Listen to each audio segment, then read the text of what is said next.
Bueno, hemos llegado a la última clase, a la que denominamos instituciones inclusivas. Bueno, por un lado decirles en cuanto a las normativas que hay en relación a los centros de día, en relación a los hogares y las residencias de larga estadía. Decirles por un lado que todo el país, al ser federal y las provincias ser autónomas, tienen sus propias normativas en cuanto a la habilitación de las residencias de larga estadía.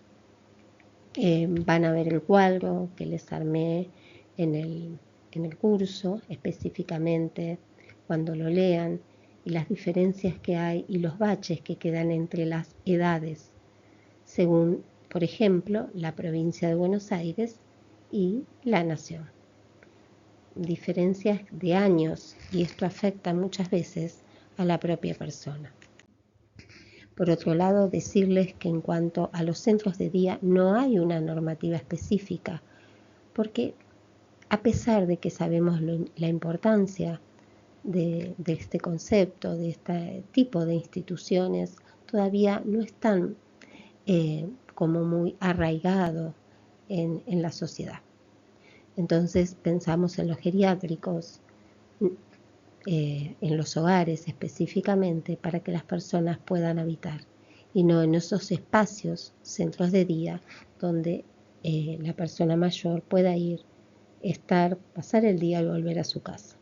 Así que al no estar todavía tan arraigado en la sociedad no es una institución que la pida, que haya tenido algún efecto sobre estas personas.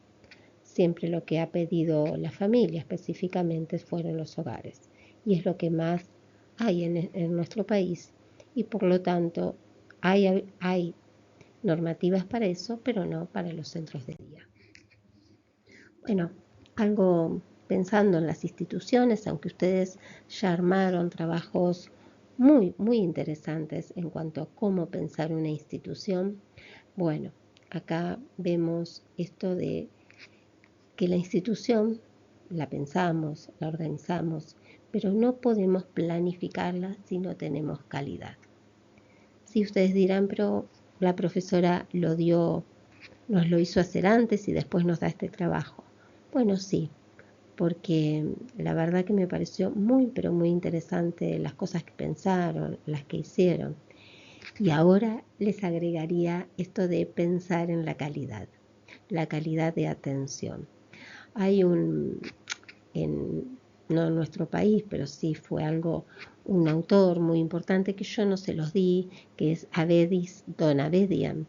Va a hablar de la calidad de los servicios, la calidad en las prestaciones. Él tiene un concepto pero muy interesante sobre lo que es calidad, a quien se lo llama el padre de la calidad.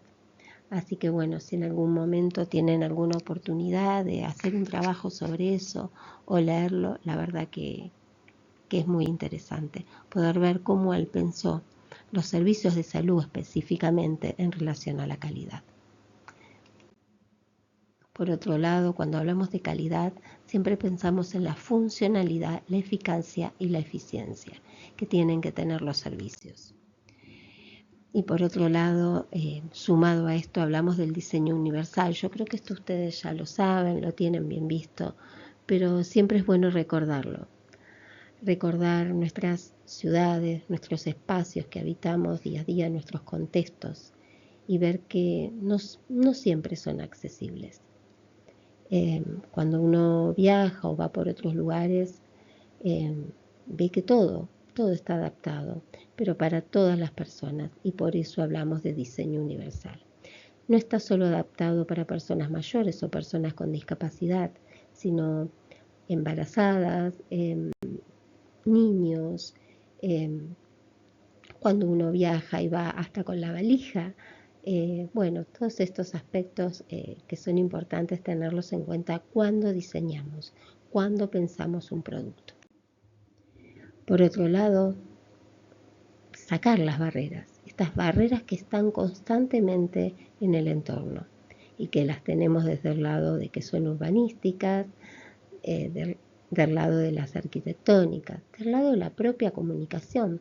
A veces cuando vemos señaléticas que no las entendemos. Y desde el lado del transporte. El transporte es sumamente importante, la adaptación. Y por otro lado, pensando en nuestra convención, en nuestro artículo 9, sobre los derechos humanos y la accesibilidad institucional, volvemos a que tiene que estar en todos los espacios, ¿sí? De un lado y del otro. Después, bueno, el diseño siempre que tiene que estar centrado en la persona. No podemos pensar un diseño sin las personas. Aquel espacio donde muchas veces habitan las personas, ver cómo esas personas se mueven, ver qué necesitan esas personas.